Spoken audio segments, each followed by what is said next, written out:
Halo sahabat dan kerabat salam.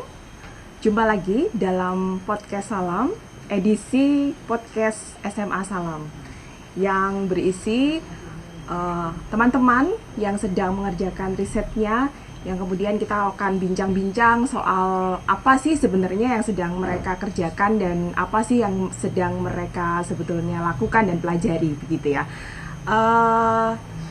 Hari ini saya kedatangan dua tamu, dua tamu semuanya cewek. Halo Hai, teman-teman, sapa dulu teman-teman. Salam. Hai teman-teman. Oke, saya akan sebelum memperkenalkan mereka, tentu saja saya akan memperkenalkan diri. Nama saya Karunianing Tias Rejeki, biasa dipanggil Tias. Saya adalah fasilitator kelas 11 SMA Salam. Baik, saya akan memperkenalkan tamu saya. Oh iya, kayaknya sebenarnya kenalan sendiri aja ya, gitu ya. Lebih asik kenalan sendiri. Silahkan dari Ayu. Silahkan. Baik, perkenalkan teman-teman, nama saya Mas Ayu Lisandono, saya kelas 10 dan saya asalnya dari Jogja tapi Oke. lahirnya di Jakarta. Oh gitu ya, lahir di Iya. Jakarta. Berapa lama di Jakarta, berapa lama di Jogja? Di Jakarta itu cuma sampai umur 4 tahun, lalu Oke. pindah ke Jogja umur 5 tahun. Makanya ini udah Jogja banget bahasanya ya. Oke, gitu ya. Jadi lahir di Jakarta, besarnya di Jogja gitu. Terima kasih Mas Ayu. Tamu kita satu lagi, silahkan memperkenalkan diri sama teman-teman. Halo teman-teman, namaku Cheryl. Aku asalnya dari Kebumen tapi sekarang kelas di Jogja. Oke, kelas berapa di Sanggar Anak Alam? Kelas 10 sama kayak Mas Ayu. Ya, sama dengan Mas Ayu. Jadi saya kedatangan tamu hari ini cewek semua dari kelas 10 semua gitu ya. Yang satu dari Jogja, yang satunya pendatang gitu ya. Jadi tinggal di Jogja itu barusan gitu ya ketika kamu masuk di kelas 10 ini. Oke, teman-teman. Jadi di dalam edisi podcastnya SMA Salam itu biasanya fasilitator akan menggali gitu ya, biar teman-teman, kerabat salam, sahabat salam semua tuh tahu sebenarnya kalau misalnya risetnya Salam itu teman-teman tuh apa sih yang dilakukan gitu ya. Jadi hari ini saya punya kesempatan untuk menggali dari dua sahabat kita, dua teman kita. Nanti saya akan gali ke Ayu dulu, habis itu ke Cheryl gitu ya. Oke. Nah, Mas Ayu, Mas Ayu nih di Salam sudah berapa lama ini? Baru sekitar 3 bulan. Jadi siswa baru gitu Iya, ya, siswa siswa baru baru. SMA Salam. Jadi dulunya tidak di Salam ya gitu. Jadi ini pembelajaran model riset ini menjadi sesuatu yang bagimu sesuatu yang baru gitu. Nah, oke, Ayu, sebenarnya apa yang kamu sedang tekuni dalam satu semester ini? Bisa ceritain ke teman-teman. Jadi di semester ini saya mengambil riset yaitu filosofi tumpeng dan juga modifikasinya. Filosofi tumpeng dan modifikasinya menarik nih ya, gitu. Jadi aku jadi pengen tahu nih kenapa gitu Mas Ayu kemudian memutuskan untuk memilih judul tersebut gitu. Karena satu itu saran dari orang tua. Lalu sebelum saya mengambil riset yang tumpeng ini, saya mengambil riset dessert waktu itu ya. Oke, jadi ada pilihan lain sebelum Iya. ini gitu. Karena riset dessert saya itu saya merasa kurang bisa diulik dan juga kurang pengalaman di situ ya. Jadi orang tua menyarankan untuk berganti tema menjadi filosofi tumpeng dan juga waktu itu bertepatan dengan saya sedang membaca buku Kisah Tanah Jawa. Yang membuat saya terinspirasi itu adalah di halaman 110 yaitu menjelaskan tentang Kamu bawa bukunya? Ya, Ya, saya boleh bawa tunjukin bukunya. ke teman-teman. Oke, itu Kisah Tanah Jawa gitu. Oke, apa tuh yang membuatmu di situ? Jadi di halaman 110 itu menjelaskan soal filosofi makanan Jawa, salah satunya yaitu sayur lodeh yang artinya adalah terdiri dari 12 komponen, salah satunya waluh, owal, dan luh, Oke. yaitu lepas dari air mata yang bermakna segala kesedihan sirna dan merupakan lambang dari 3, 1 tambah 2, kehidupan yakni alam dunia, alam kubur, dan alam akhirat. Jadi menarik ya teman-teman. Jadi ternyata Mas Ayu ini tadinya awalnya memutuskan untuk risetnya dessert. Dessertnya apa? Dessertnya itu cupcake. Cupcake gitu ya. Cupcake. Nah, kemudian ternyata ada usulan nih dari orang tua gitu ya. Itu ya mungkin yang inilah ya, bisa diulik lebih dalam gitu. Tumpeng gitu ya. Menariknya juga ternyata ada ketemu nih gitu. Mas Ayu sedang membaca buku juga gitu, yang kemudian walaupun itu bukan tentang tumpeng ya, tapi tentang sayur lodeh, di mana kalau ternyata bukan hanya wujud sayurnya, tapi ternyata ada filosofi, makna mendalam mengapa kemudian di situ disebutkan berapa? 12 sayuran, 12 ini 12 komponen. 12 komponen dan semuanya punya makna macam-macam gitu ya, kayak tadi apa tadi yang waluh gitu ya, waluh gitu ya. Tadi mengapa waluh, ternyata ada simbol gitu ya, menjadikan simbol. Nah itu ternyata dari situ gitu. Nah ini menarik Mas Ayu. Saya mau tanya, latar belakang keluargamu sebenarnya seperti apa sih gitu ya? Kok ini kok Jawa banget gitu ya? Sebenarnya boleh diceritain latar belakang keluarga? Jadi keluarga saya itu bisa dibilang kebanyakan berprofesi sebagai seniman. Itu awal mulanya dari kakek dan nenek. Jadi kakek itu pemain ketoprak, nenek juga pemain ketoprak, namun juga main di dagelan di TVRI. Di mana? Angkringan? Iya. Ada yang penggemar angkringan, ada mbahnya Mas Ayu. Terus bapak ibu? Bapak ibu itu, bapak juga sebagai sutradara, penulis, menulis naskah-naskah ketoprak juga. Ibu juga main dagelan dan ketoprak sama seperti nenek. Ya, jadi kalau tadi ditambahkan ya teman-teman bahwa mengapa kemudian tumpeng ini menjadi pilihan yang menurut Mas Ayu nggak pilihan ini? Oke, kamu suka? Suka ya. Jadi pilihan yang tepat gitu ya. Maksudnya ternyata ada usul dari orang tua. Mas Ayu sendiri juga menemukan sesuatu yang menarik di situ. Ternyata latar belakang keluarga pun itu mempengaruhi gitu ya. Gitu. Jadi kalau tadi saya bayangin dessert gitu ya, bikin cupcake, mungkin saya nggak bisa seantusias ini juga waktu nanyanya ya. Jadi kayak keluarga Jawa banget, terus yang tradisinya kental banget Jawa, kesenian Jawa, terus kemudian kita risetnya tentang cupcake gitu. Jauh ya gitu. Jauh sekali. Tapi kalau kemudian kita ke tumpeng itu kan sangat dekat ya, sangat dekat. Dan itulah teman-teman apa yang kemudian menjadi landasannya Salam. Salah satunya adalah tidak meninggalkan akar gitu ya. Jadi memang mendekatkan kepada apa yang ada di sekelilingnya dan tidak mencerabut anak-anak dari akarnya. Maka kemudian saya juga mendukung sekali sih waktu itu mendengar Mas Ayu memilih risetnya berganti itu. Waktu itu cepet banget ya. Dari Hamin berapa presentasi gitu. Cepet banget beralih gitu. Tapi dengan alasan yang kuat ya, tidak semata-mata karena aku nggak bisa dessert, tapi ada alasan yang kuat mengapa Mas Ayu memilih itu. Tentang mengapanya udah gitu ya, mestinya teman-teman udah punya gambaran mengapa kemudian Mas Ayu tuh mengulik soal itu gitu ya. Nah lalu sekarang boleh ceritain dong ke teman-teman gimana Mas Ayu memulai riset itu. Jadi apa yang kamu lakukan tahap per tahap, bisa dijelaskan gitu. Jadi sumber belajar tahap pertama yang saya cari yaitu artikel-artikel mengenai penjelasan filosofi dan makna-makna tumpeng. Lalu bersumber juga dari wawancara. Ya, artikel gitu. Kemudian ada YouTube, pakai nggak?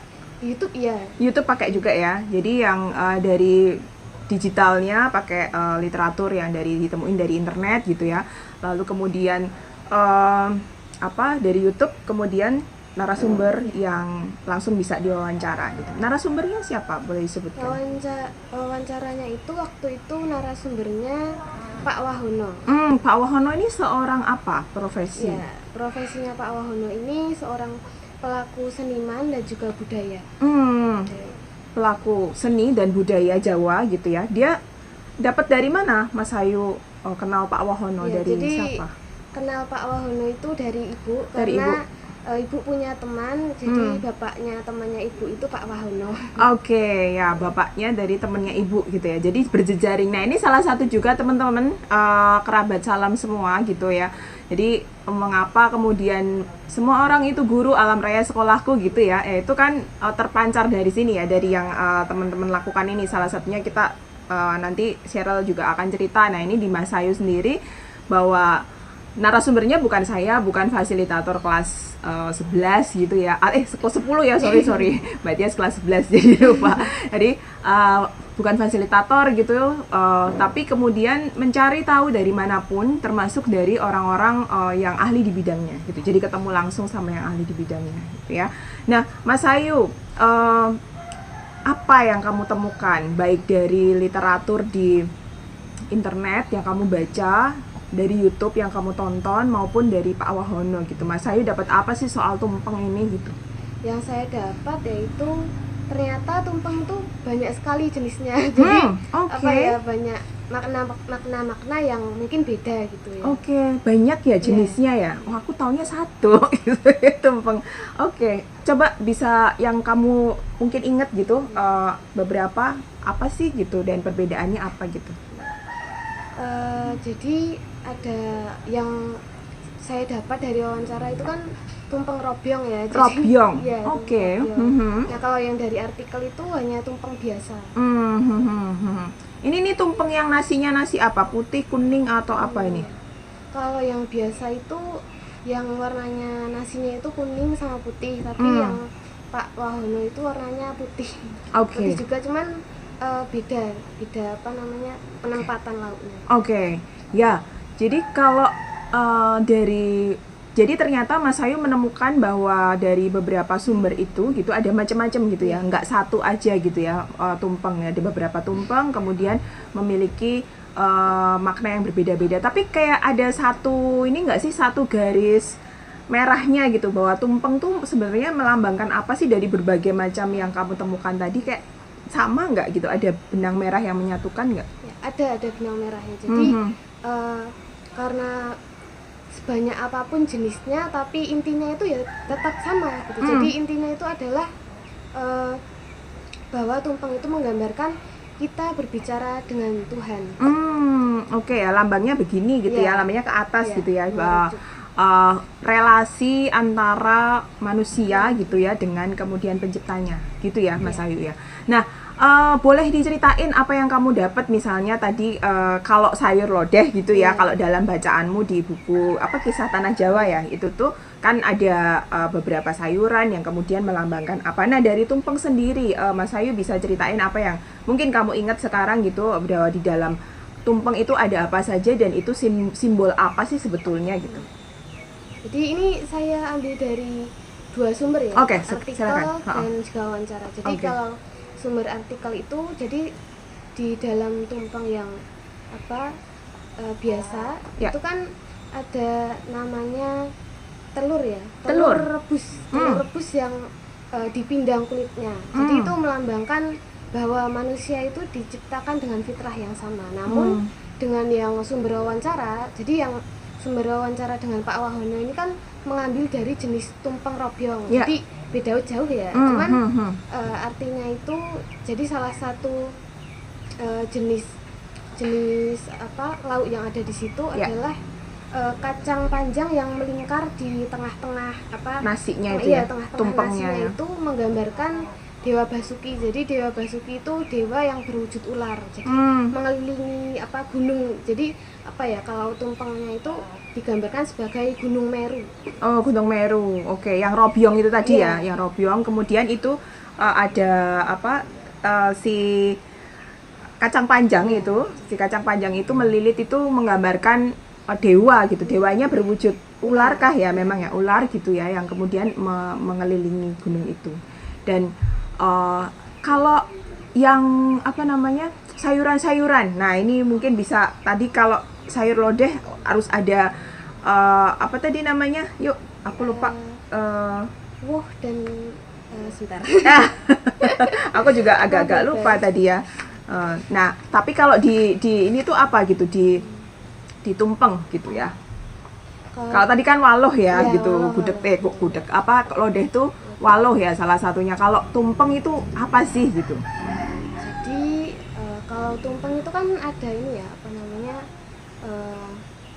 bayam, Bayam, tauge, Heeh. terus apa lagi ya, aduh, agak lupa sebentar. kangkung ada Ya, kayaknya. kangkung ya, Heeh, benar. heeh. Jadi kalau Itu ada maknanya iya, kah?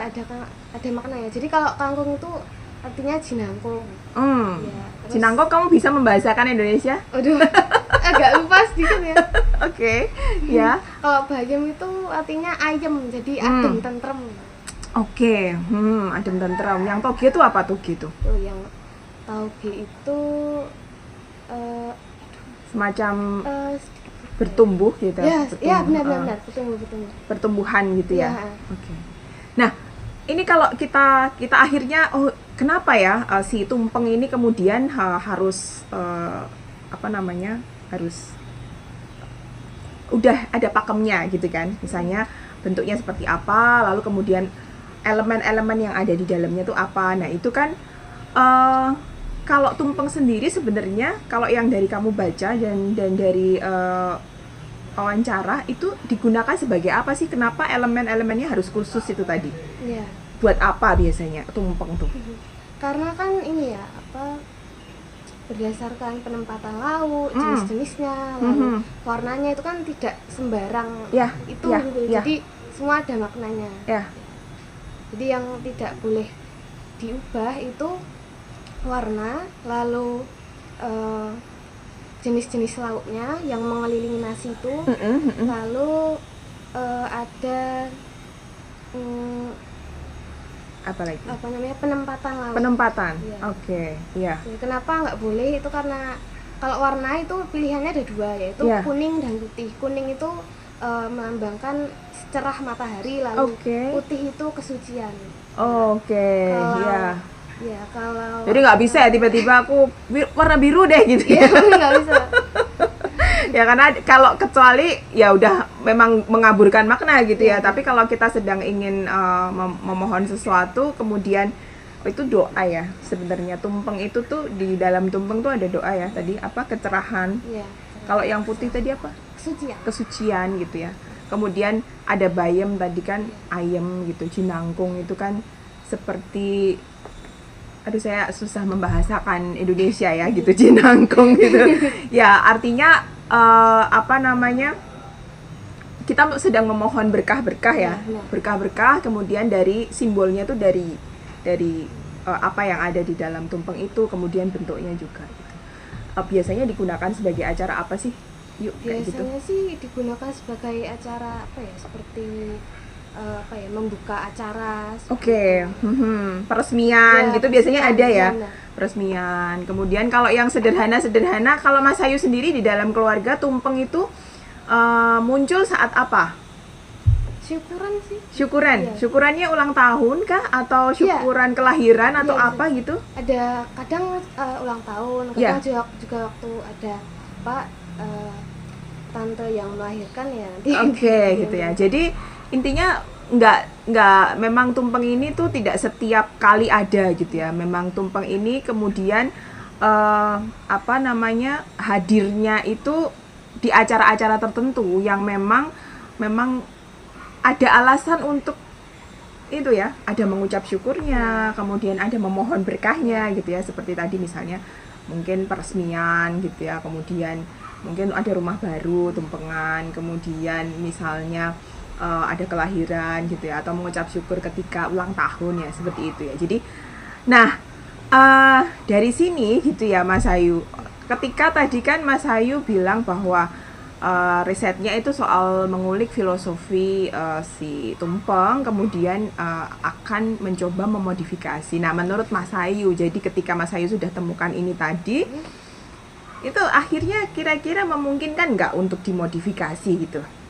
Kalau menurut Mas Ayu sendiri, Kalau pendapatmu? menurut saya sih ya memungkinkan, cuman ya itu tadi tidak mengubah Pakem. makna pokoknya ya, pakem.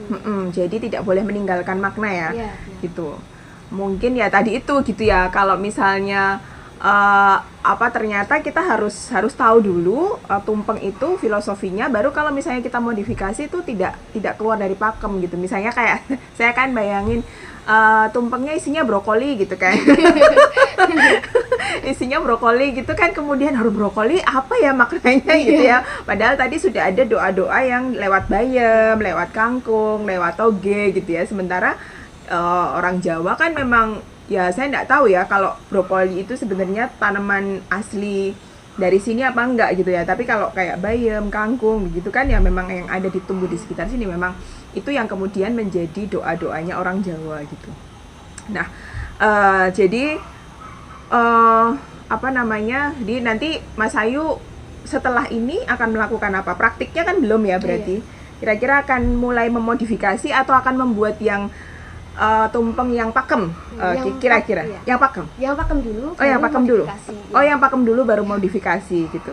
Mas Ayu pernah memasak atau sering memasak, sering terlibat di dapur nggak? Jarang Ya, berarti ini sangat menantang loh ya. Iya. Bikin sesuatu gitu ya yang itu berupa masakan, di mana Mas Ayu sendiri jarang terlibat di dapur ya, sangat menantang ya. Nanti semoga berhasil. Amin. Nah, terakhir refleksimu sendiri ya terhadap prosesmu berinteraksi, terjun ke proses belajar ini sampai kemudian menemukan tumpeng sendiri, filosofinya yang begitu dalam itu buat Mas Ayu sendiri ini berarti apa sih, punya makna apa sih gitu?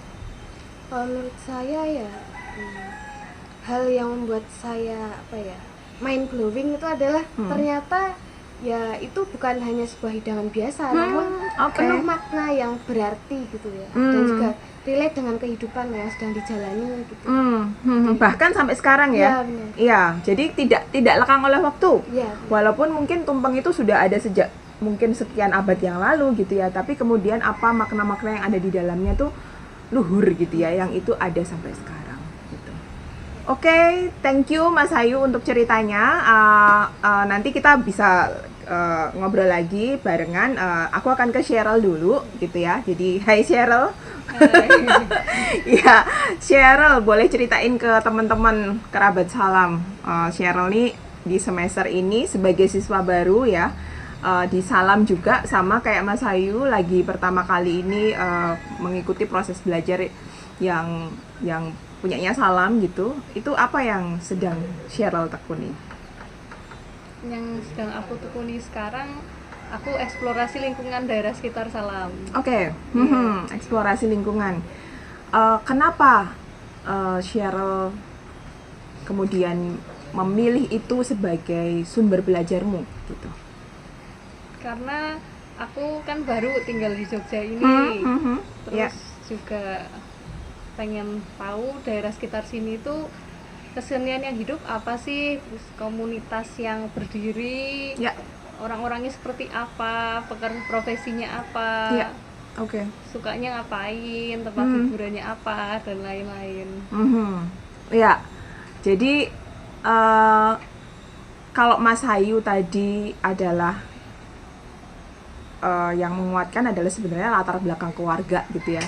Cheryl beda lagi gitu, karena Cheryl adalah pendatang di Yogyakarta, khususnya di daerah deket Salam gitu ya, dan kemudian belajar tuh nggak jauh-jauh ya, yang deket dulu gitu kan, yang kita harus tahu apa dulu tentang lingkungan kita. Nah, ini yang dilakukan Cheryl teman-teman. Jadi Cheryl mengeksplorasi lingkungan barunya, yaitu lingkungan sekitar Salam. Radius berapa itu kalau bisa digambarkan gitu, dari Salam tuh seberapa jauh kamu, satu kampung atau satu apa gitu? Mungkin sekitar 1 kilo. 1 kilo ya radiusnya. Oke. Nah, lalu temuan-temuan itu kamu apakan, Cheryl? Temuan-temuannya nanti setelah nemu tempat-tempat yang menarik. Awalnya kan dari lihat Google Map dulu, sepedaan, lihat-lihat sekitar. Terus setelah itu didatengin kalau yang benar-benar tertarik banget, terus datang ke sana, diwawancara, digali ke berbagai sumber. Nanti temuan-temuannya ditulis dalam bentuk jurnalistik, nanti dicoba kirim ke laman. Oke. Jadi tahapannya, jadi nggak cuma satu tempat aja ya, ternyata nanti yang ditemukan Cheryl gitu kan, ada beberapa tempat. Jadi mulai dari menggunakan yang digital, yang manual. Yang digital tuh menggunakan Google Map gitu kan, mencarinya, kemudian tanya-tanya juga. Salah satu sumber informasi terbesarnya dari siapa? Sumber informasi terbesar dari Buahya. Dari Buahya ya, gitu ya. Karena lurahnya enggak ya, bukan deh. Maksudnya emang Buahya kan sudah lama ya tinggal di Niti Prayan, jadi tahu di mana-mana saja sumber-sumber belajar yang memungkinkan untuk didatangi sama Cheryl gitu ya. Kemudian habis itu mengunjungi tempatnya, lalu bisa wawancara di situ. Setelahnya menuliskan itu menjadi sebuah tulisan jurnalistik gitu ya, dan dikirim ke laman. Ada yang sudah dimuat di laman? Ini sedang mencoba mengirim ke laman terminal. Terminal apa? Mojok? Iya, terminal Mojok. Terminal Mojok, oke. Sudah kirim ya? Sudah kirim, tapi Yang tentang apa ini? tentang budaya, tentang seni. Tentang seni, oke, ya. Nah, Cheryl, dari perjalananmu atau dari prosesmu itu, kamu menemukan berapa tempat nih yang sampai saat ini membuatmu tertarik gitu? Sudah berapa tempat? Kurang lebih sekitar 7 tempat ya? Iya. Boleh sebutin apa aja itu gitu, dan sekilas keterangan singkat itu apa gitu? Yang pertama itu dari kelompok wanita taninya Buahya sendiri. Oke. Itu semacam perkumpulan dari wanita tani yang sudah menghidupi dirinya sendiri, terus punya kegiatan-kegiatan positif juga. Selain itu ada Gelimas Jiwo, itu gerakan masyarakat sehat jiwa yang menangani orang-orang dengan gangguan jiwa. Kemudian ada Juanga Culture, itu rumah budaya Maluku Utara, tempat berkumpulnya orang-orang dari rantauan dari Maluku Utara. Terus ada Sanggar Budaya Niti Budoyo. Di sana aktivitasnya banyak, aktif juga. Terus ada Pondok Pemuda Ambar Binangun. Dan yang satu lagi ada Teater Garasi. Oke. Jadi tadi ada kamu juga pernah cerita ada di Niti Budoyo salah satu yang kamu temukan juga abdi dalam, betul? Iya, di Niti Budoyo juga yang kepala Niti Budoyonya itu abdi dalam. Oh, jadi sekalian gitu ya. Jadi ketika bisa wawancara tentang Niti Budoyo, tapi sekalian nemu juga informasi soal abdi dalam gitu ya. Iya. Nah, jadi tadi ada beberapa yang mungkin ada sebuah tempat gitu ya. Kalau tadi kan Pondok Pemuda gitu kan, itu tempat gitu. Kemudian ada yang ditemukan lagi Juanga, itu kan tempat ya, komunitas berkumpul gitu. Itu apa? Ada yang dipamerkan nggak kalau yang di Juanga? Di Juanga ada kain. Oh, kain. Karena memang khasnya di sana ada kain yang khas. Ada gambar-gambar juga karena di sana ada kegiatan gambar, mewarnai. Terus tadi ada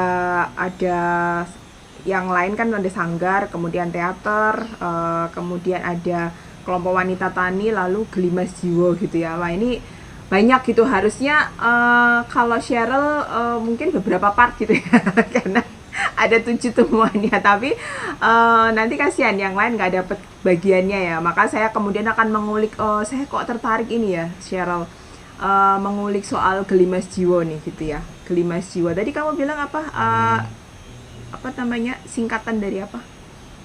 Sebenarnya bukan singkatan, tapi bukan singkatan ya? Gerakan Masyarakat Sehat Jiwa. Gerakan Masyarakat Sehat Jiwa gitu ya. Oke. Nah, ini kamu bisa ceritain siapa sih sebenarnya yang menggagas ini, kemudian yang melakukan ini tuh, terus bentuk kegiatannya apa gitu, bisa kamu ceritain? Kalau yang menggagas masih kurang tahu, tapi bentuk kegiatannya itu mulai dari pendataan masyarakat yang mengalami gangguan jiwa melalui kuesioner, lalu juga orang dengan potensi gangguan jiwa nanti bisa konsultasi, nanti diajak bicara, ditanya keluhan-keluhannya. Kalau sudah itu nanti terdaftar, ada yang kondisinya parah, nanti didatangi rumahnya untuk rutin minum obat. Oh iya ya, oke.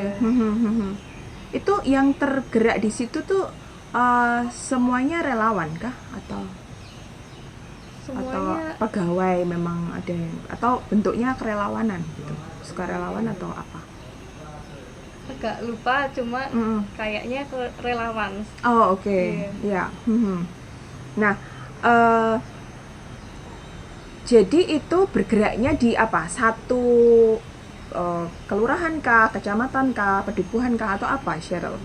Yang Gelimas Jiwo?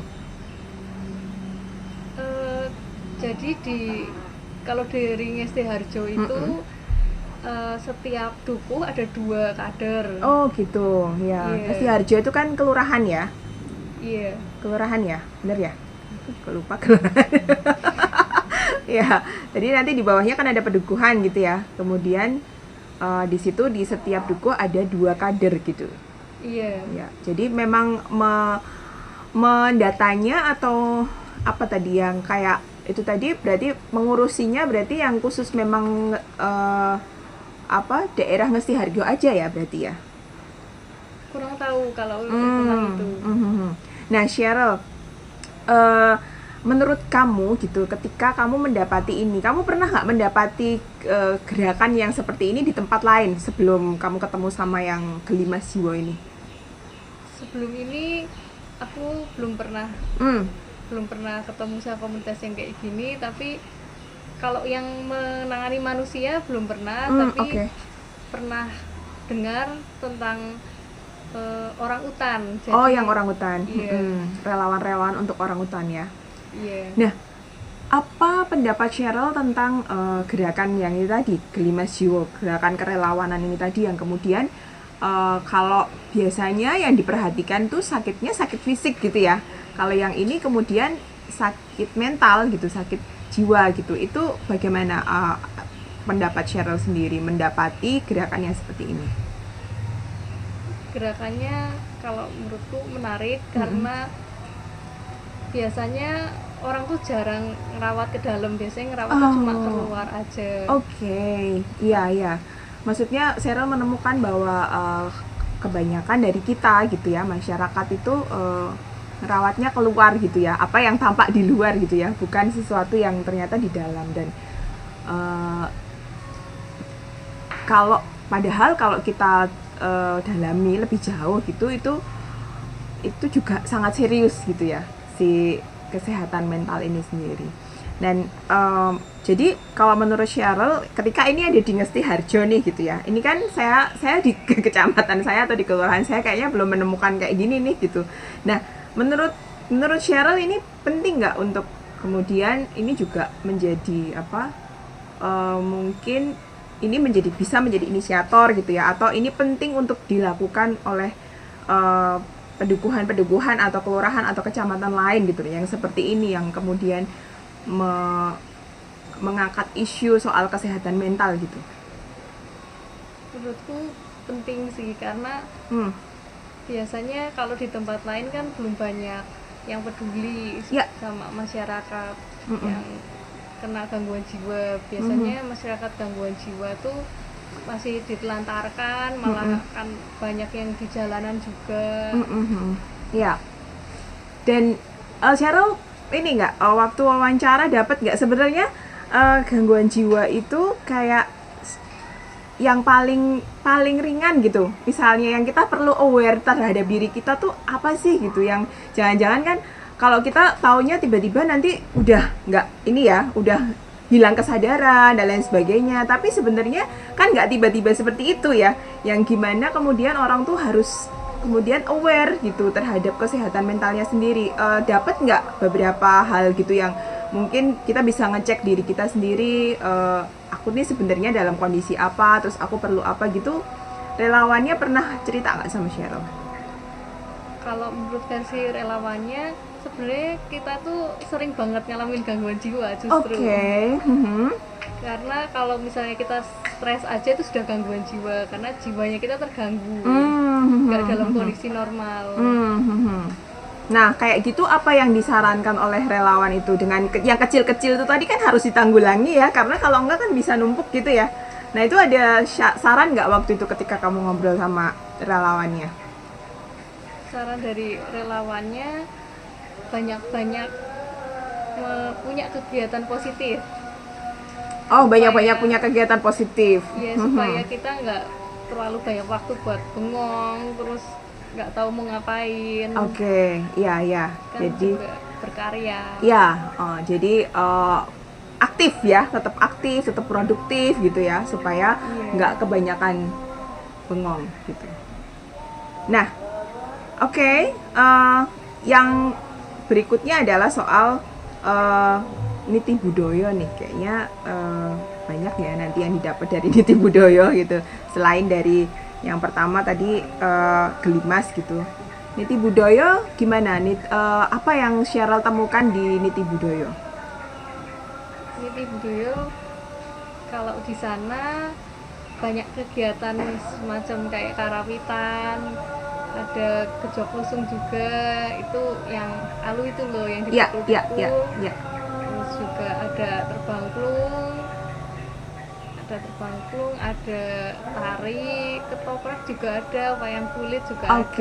Oke. Jadi banyak ya di niti budaya itu sendiri kegiatannya gitu ya, nggak satu aja tapi mencakup beberapa kegiatan kesenian Jawa ya itu ya, Jawa ya. Oke. Nah, kemudian ini sih, itu tadi kamu sudah menyebutkan apa-apa sajanya. Nah, ini letaknya yang di Niti Prayan ya, Niti Budaya. Nah, itu buat warga Niti Prayan itu sebenarnya sanggar itu berarti apa sih? Waktu itu sempat menggali nggak? Sempat bertanya sama salah satu anggotanya juga. Gitu. Gimana? Kalau dari apa sih perspektifnya mereka gitu ya, dengan kehadiran Niti Budaya ini menjadikan apa gitu buat warganya? Kalau dari warganya, mereka kayak merasa bisa bertemu sama teman-temannya, jadi punya kegiatan yang positif. Jadi bagi yang suka kesenian punya wadah untuk melakukan hobinya. Ya. Dan juga merukunkan warga, jadi membaur. Wow gitu ya. Jadi selain sebagai wadah, sarana ekspresi gitu ya, baik itu dari anak-anak sampai dewasa bisa ya? Dari anak-anak bisa nggak? Biasanya remaja, kalau anak-anak remaja sampai dewasa. Sampai dewasa ya. Jadi terus kemudian mereka punya sarana ekspresi itu tadi, lalu kemudian juga ternyata merukunkan ya, Cheryl ya. Oke, merukunkan. Nah, di Niti Budaya sendiri, temuan apa yang menurut yang menarik buat Cheryl? Temuan Niti Budaya yang menarik itu dari banyak anggotanya yang dari backgroundnya macam-macam. Yang dari kepercayaannya berbeda-beda, gitu. tapi mereka menjadi satu di satu tempat yang sama. Ya berarti yang merukunkan itu tadi ya gitu. Kok bisa ya gitu, kemudian wadah itu bisa mewadahi semuanya gitu ya, dari yang berbagai latar belakang, kemudian mungkin dari agama yang berbeda pula gitu ya di kampung itu gitu. Iya. Nah, soal Niti Budaya sudah menulis, Cheryl? Sudah ya. Jurnalistik sudah ya. Nah, soal menulis nih saya pengen mengulik gitu ya. Kalau Cheryl membuat itu, kamu sebut tulisan jurnalistik ya. Berapa karakter itu? Berapa kata itu? Kamu pernah cek nggak berapa? 1.500 kah, 2.000 kah, atau berapa, pernah cek nggak? Nggak dicek sih. Nggak dicek ya. Tapi aku waktu tahu tulisanmu kayak panjang gitu ya, memang panjang gitu. Dan kayak Cheryl, gimana ya tahapanmu? Saya khusus mengulik ini karena kalau secara khusus Cheryl itu menulis gitu ya, menulis jurnalistik kemudian dikirim ke laman gitu ya. Nah, bagaimana tahapan Cheryl ketika habis dari wawancara tuh Cheryl menggunakan apa? Peralatan apa gitu? Apa langsung dicatat atau direkam atau apa gitu? waktu awalnya itu di sekedar wawancara pulang dicatat. Tapi lama-lama nemu kendala di nulis kutipan. Karena ternyata ada aturan baku kutipan, kalau misalnya mau bikin kutipan itu harus sama persis sama apa yang diomongin orangnya. Sama persis ya, bukan kira-kira kita gitu ya, sama persis. Bahkan misalnya gitu ya, misalnya ada kata-kata bukan ding gitu ya, mungkin kayak gitu tuh juga bisa dituliskan ya gitu. Itu kalau itu boleh dihilangkan. Boleh dihilangkan gitu ya. Yang di luar itu harus sama persis. Harus sama persis gitu. Nah, lalu setelah itu apa yang kamu lakukan? Setelah itu akhirnya milih pakai jalan ngerekam aja. Ngerekam. Rekamnya audio aja ya? Ngerekam karena audionya lagi rusak, jadi terpaksa ngerekam pakai video. Rekaman biasa, video. Iya. Oh iya, pakai video ya. Nah, kemudian ini apa namanya? Setelah direkam, kemudian didengarkan lagi atau gimana gitu waktu membuat tulisan jurnalistiknya, atau ditranskrip dulu gitu, ditulis lengkap dulu baru nanti menyusun tulisan jurnalistik, itu bagaimana? Kalau ada kutipan yang menarik nanti langsung dicatat sama persis sama yang bilang narasumbernya. Oh ya. Lalu menyusun tulisan jurnalistik sendiri berapa lama biasanya Cheryl menyelesaikan satu tulisan itu? Tulisannya sampai berminggu-minggu sih, ini sebenarnya terlalu lama, tapi karena masih belajar ya jadinya masih sangat lama. Tulisan jurnalistik sendiri Cheryl belajarnya otodidak, belajar sendiri, mencari-cari sendiri, atau ada kursus sendiri gitu soal jurnalistik? Jurnalistik baru pernah nyoba ini sih sebenarnya. Baru pernah nyoba dari tanya-tanya. Kalau kepada siapa? Tanya-tanya sama, aku ikut kelas menulis, jadi bisa tanya Bu Gerna juga, hasil, tanya orang tua juga, gitu ya. Nah, jadi terus ini ya, 2 pertanyaan sebelum penutup nih kita ya, tantangan buat Cheryl gitu ya, secara umum tantangannya ketika mengerjakan proyek ini tuh apa? Tantangannya justru paling banyak di awal-awal mulai, karena minatku kan luas banget, suka tentang manusia. Jadi manusia banyak banget yang bisa diulik dari manusia. Jadi memfokuskannya itu ya, memfokuskannya mau yang mana nih gitu, karena kalau mau diambil semua banyak banget gitu ya. Tantangannya itu ya. Nah, kemudian terakhir, apa yang sebenarnya Cheryl sudah pelajari dari proses selama berapa ya, mungkin hampir 3 bulan ini gitu?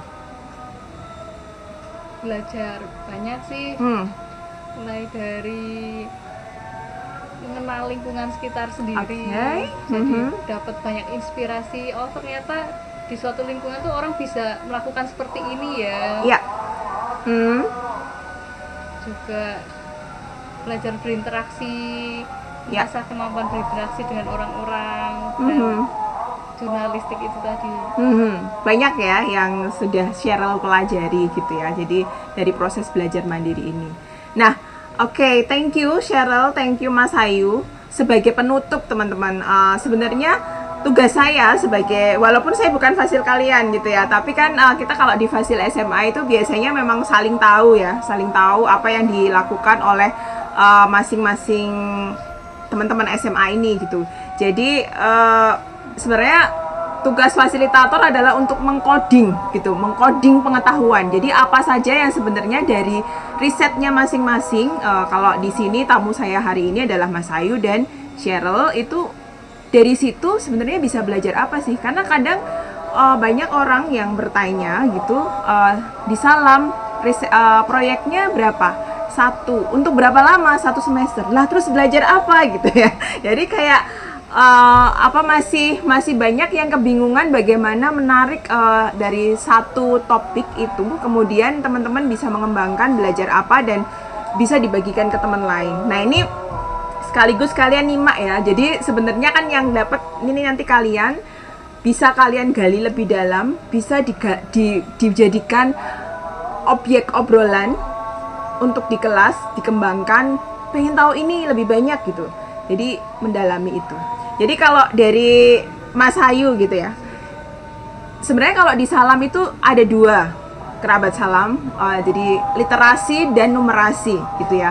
Literasi itu konteksnya bisa macam-macam. Jadi kalau ngomongin apakah belajar bahasa ya dari situ ya, literasi itu tadi, apakah belajar matematika ya numerasi gitu. Jadi dan literasinya apa, konteksnya ada berbagai macam. Kalau saya kelompokkan konteks alam dan konteks sosial gitu ya. Misalnya kalau di Mas Hayu konteks sosialnya banyak banget ya gitu.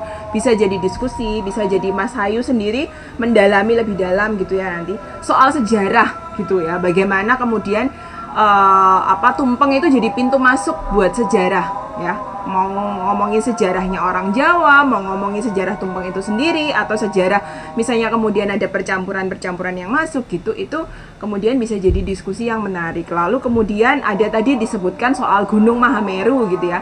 Nah itu juga bagaimana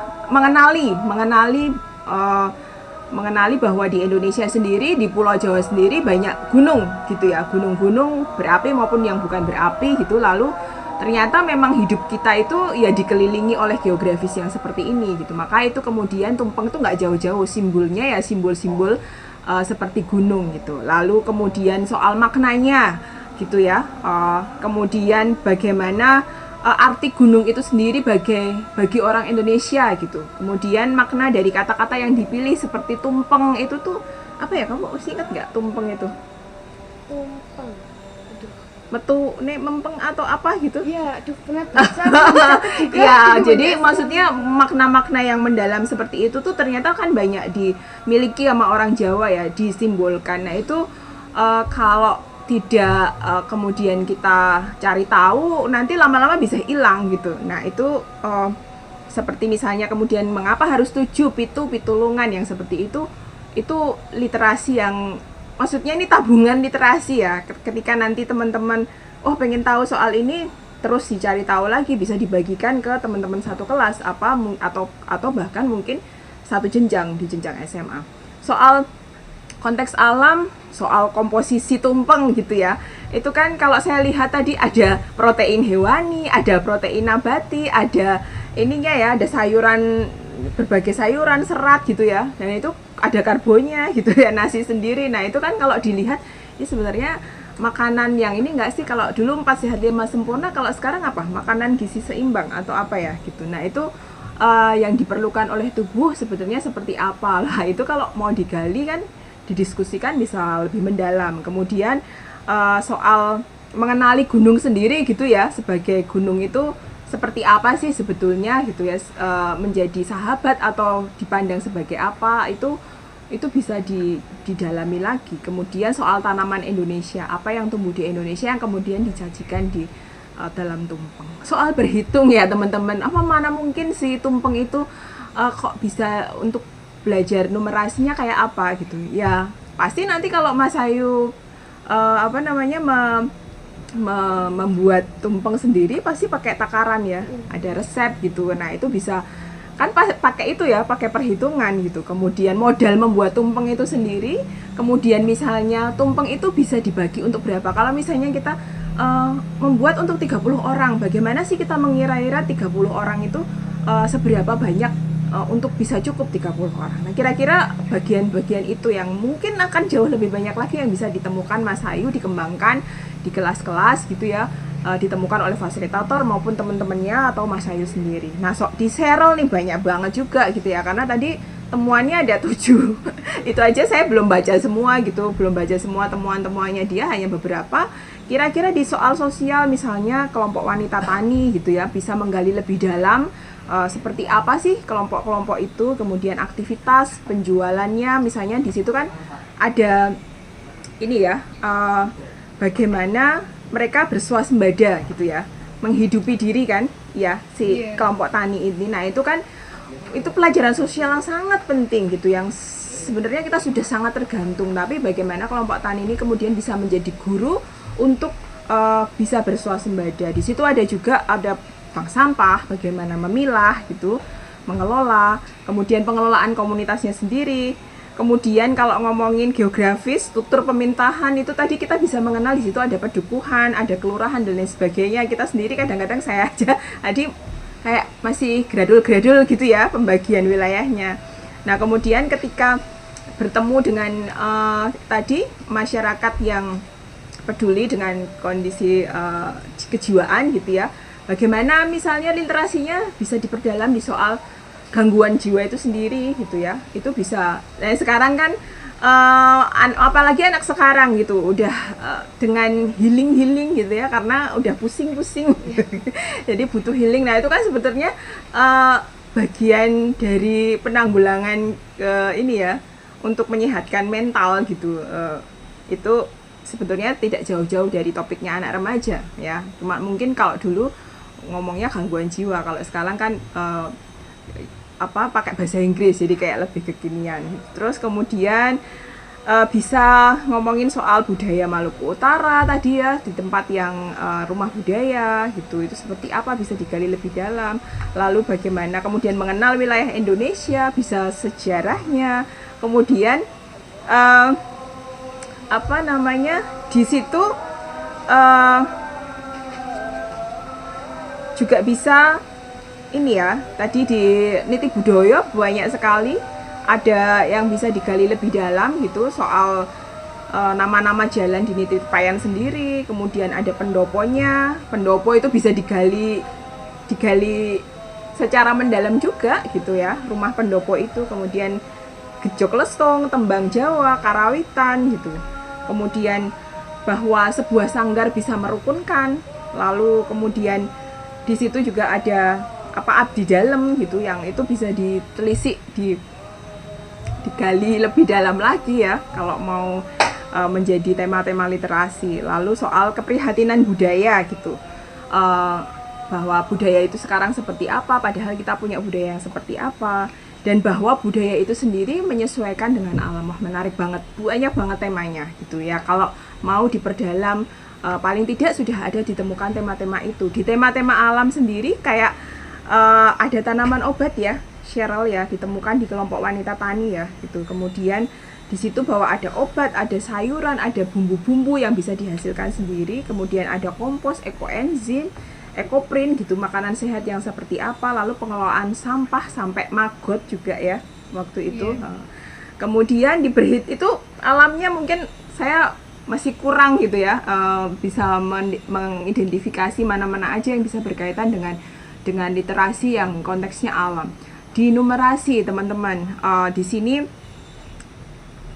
ketika Cheryl berjumpa dengan bank sampah, aktivitasnya kelompok wanita tani itu, di situ ada aturan main bagaimana membagi hasil gitu, berapa persen itu sangat membutuhkan yaitu tadi perhitungan ya gitu. Kemudian bagaimana peningkatan nasabah dari waktu ke waktu gitu, itu kan statistik ya. Kemudian peningkatan tabungannya juga. Kemudian kalau yang tadi yang gangguan jiwa, mungkin statistik soal berapa sih sebenarnya jumlah penderita gitu ya dari tiap-tiap pedukuhan, kemudian nanti naik ke kelurahan dan mungkin nanti bisa ke kecamatan dan lain sebagainya. Jadi kayak banyak banget gitu ya, ternyata tema-tema literasi dan numerasi yang bisa ditemukan dari baru 2 loh ini. Anak SMA ada berapa kita? 24 ya? 24, ada 24 ya, bahkan satu orang bisa menyumbangkan berbagai macam tema tentang literasi dan numerasi. Dan jadi kami merespon seperti itu. Jadi setiap fasilitator akan mengcoding apa yang ditemukan dari riset-riset ini dan bisa dikembangkan ke apa saja sih yang mau diperdalam, yang mana nanti bisa disepakati atau sesuai ketertarikan anak-anak. Jadi gitu, kerabat salam dan sahabat salam yang sudah setia menonton podcast kami. Terima kasih untuk kesetiaannya sampai akhir. Dan thank you teman-teman udah datang dan udah cerita untuk kerabat salam semuanya. Saya Tia sebagai host hari ini mohon izin untuk pamit dan sampai bertemu di podcast selanjutnya. Dah.